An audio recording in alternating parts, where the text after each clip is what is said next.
Assalamualaikum warahmatullahi wabarakatuh. Selamat pagi semuanya. Semoga kalian semua dalam keadaan sehat-sehat ya. Baik, sebelum kita memulai pelajaran hari ini, jangan lupa seperti biasa kita mulai dengan berdoa dulu. Dan jangan lupa untuk mempersiapkan alat tulis kalian dan buku materi hari ini ya. Oke, setelah kita mempelajari materi sebelumnya, yaitu mengenal negara-negara ASEAN, materi di kelas 8 selanjutnya adalah interaksi antar negara-negara ASEAN.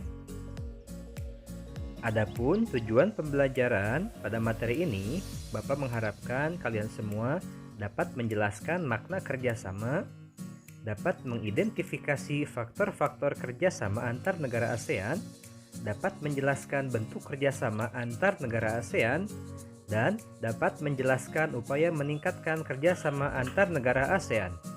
Hubungan antar negara ASEAN semakin diperlukan seiring dengan munculnya berbagai macam kebutuhan yang berbeda-beda dari berbagai negara anggota ASEAN, mulai dari kebutuhan sosial budaya, politik, ekonomi, dan bidang lainnya yang menuntut suatu negara untuk berperan aktif dengan melakukan kerjasama antar negara atau dengan dunia internasional, sebagai contohnya adalah dibentuknya ASEAN.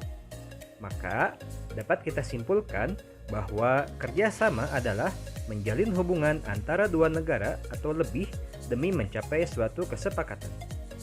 Kira-kira apa yang menyebabkan terjadinya kerjasama tersebut? Nah, ternyata terdapat faktor pendorong. Faktor pendorong terjadinya interaksi antar negara ASEAN itu ada dua. Yang pertama, kesamaan dan perbedaan sumber daya alam, dan yang kedua adalah kesamaan dan perbedaan wilayah yang ditinjau dalam kondisi geografis. Yuk kita pelajari lebih lanjut faktor pendorong interaksi antar negara-negara ASEAN. Faktor pendorong yang pertama, kesamaan dan perbedaan sumber daya alam. Kesamaan sumber daya alam antara beberapa negara dapat mendorong terbentuknya kerjasama antar negara.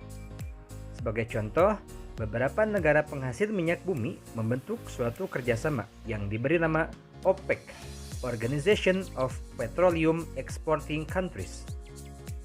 Selanjutnya, dalam segi perbedaan, yaitu perbedaan sumber pangan di setiap negara ASEAN juga melahirkan kerjasama. Seperti contohnya, Indonesia mengekspor hasil pertanian ke Singapura, dan juga Indonesia mengimpor beras dari Myanmar dan Thailand untuk memenuhi kebutuhan dalam negeri.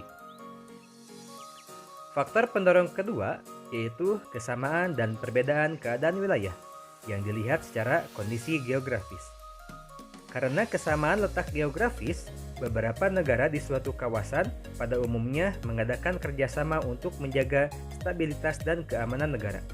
Sebagai contoh, negara-negara yang terletak di wilayah Asia Tenggara membentuk kerjasama melalui organisasi ASEAN. Paham ya untuk faktor pendorong?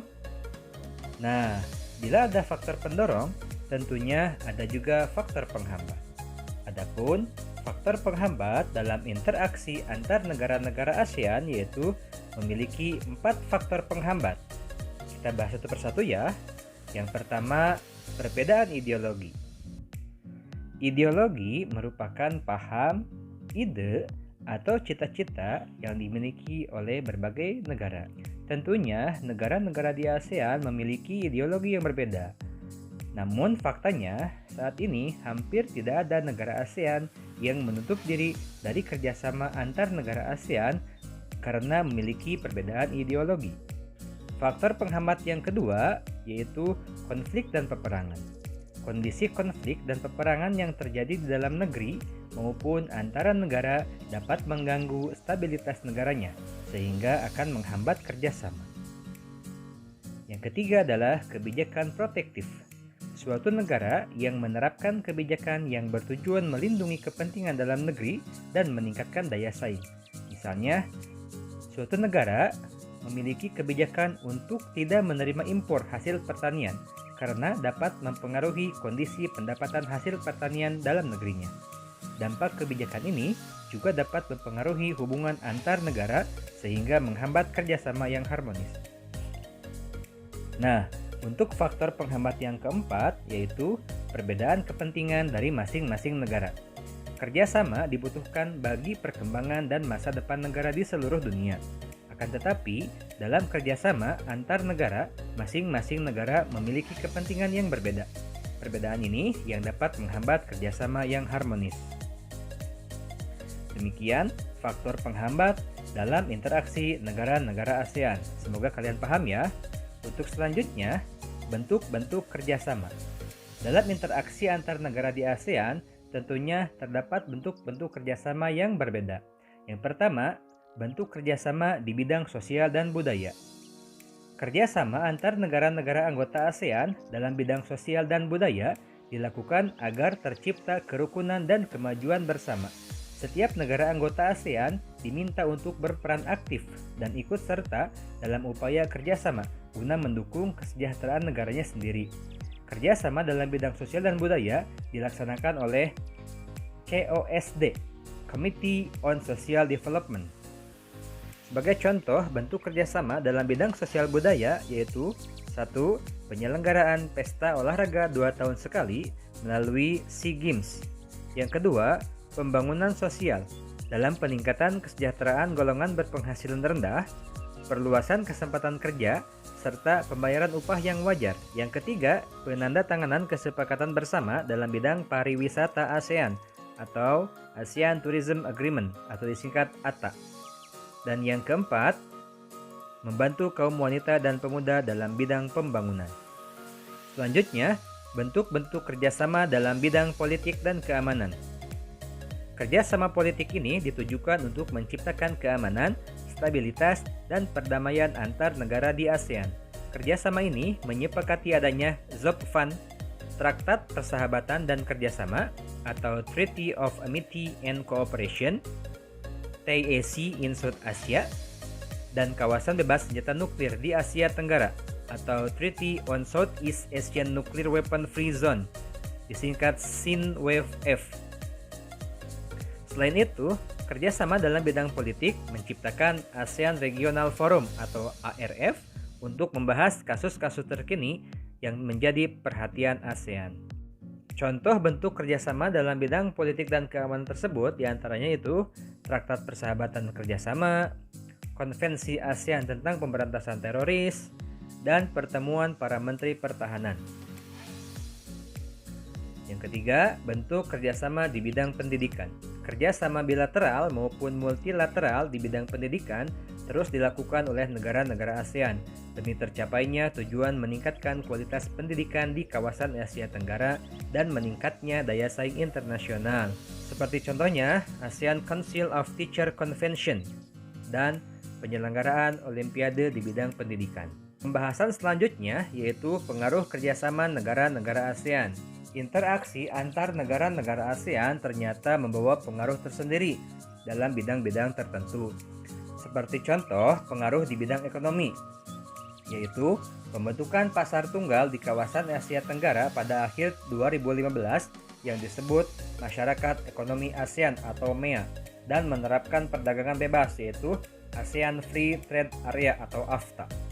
Kemudian pengaruh yang kedua yaitu kemudahan setiap negara dalam menjual barang dan jasa ke negara-negara anggota ASEAN. Selanjutnya, membuka pasar tenaga kerja profesional seperti dokter, ahli teknik, guru, akuntan untuk memenuhi kebutuhan tenaga kerja negara-negara ASEAN. Pengaruh di bidang sosial. Pada tahun 2015, ribuan pengungsi warga Myanmar membanjiri negara-negara tetangga seperti Malaysia, Thailand, dan Indonesia dengan menggunakan perahu. Pengungsi ini kemudian dikenal sebagai manusia perahu. ASEAN menghimbau negara-negara anggotanya agar menerima untuk sementara para manusia perahu itu atas pertimbangan kemanusiaan. Pengaruh di bidang budaya yaitu membangun kota budaya ASEAN. Untuk periode tahun 2018 sampai tahun 2020, Yogyakarta ditetapkan sebagai kota kebudayaan ASEAN. Kemudian diadakannya perkemahan serumpun ASEAN yang merupakan kegiatan perkemahan budaya negara-negara ASEAN yang diprakarsai oleh 3 negara yaitu Indonesia, Malaysia, dan Brunei Darussalam. Dan pengaruh di bidang budaya terakhir yaitu industri musik.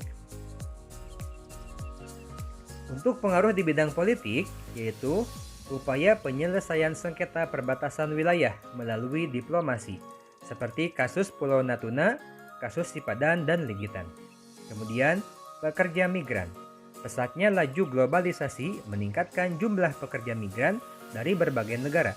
Banyaknya pekerja migran ini memerlukan aturan perlindungan, hak dan kewajiban yang selayaknya dan harus disepakati oleh negara-negara tujuan. Untuk selanjutnya, pengaruh di bidang pendidikan. Ketimpangan mutu pendidikan antar negara ASEAN menjadi salah satu kendala terbesar ASEAN. Mengingat dari 10 negara ASEAN, terdapat 7.446 perguruan tinggi dengan mutu pendidikan yang berbeda-beda. Dalam hal ini, Indonesia untuk menghadapi masyarakat ekonomi ASEAN atau MEA secara khusus berupaya memberikan kesempatan kepada lembaga pendidikan melalui reformasi menyeluruh dalam sistem pendidikan dan meningkatkan mutu pendidikan itu sendiri. Nah, upaya meningkatkan kerjasama tersebut di antara negara-negara ASEAN tergantung kepada 3 pilar yang disebut 3 pilar ASEAN. Pilar pertama yaitu pilar sosial budaya. Masyarakat ASEAN bersama-sama mengatasi berbagai tantangan di bidang kependudukan, kemiskinan, ketenaga kerjaan, dan kesejahteraan masyarakat. Pilar yang kedua yaitu pilar ekonomi. Peningkatan kerjasama antara negara ASEAN memerlukan dorongan berupa kekompakan, konsistensi, keterbukaan, rasa kekitaan atau we feeling, saling menghormati, dan kesetiakawanan sosial serta dinamis dalam menjalin kerjasama. Dan yang ketiga yaitu pilar politik dan keamanan. ASEAN terus berupaya meningkatkan kualitas pelayanan publik melalui peningkatan kemampuan pemerintahan dan pelibatan masyarakat madani atau civil society dalam pengambilan keputusan. Demikian anak-anak untuk materi tentang interaksi antar negara-negara ASEAN. Semoga kalian paham ya. Untuk selanjutnya kita bahas lebih lanjut di WhatsApp group dan pertemuan kelompok yang akan datang. Terima kasih.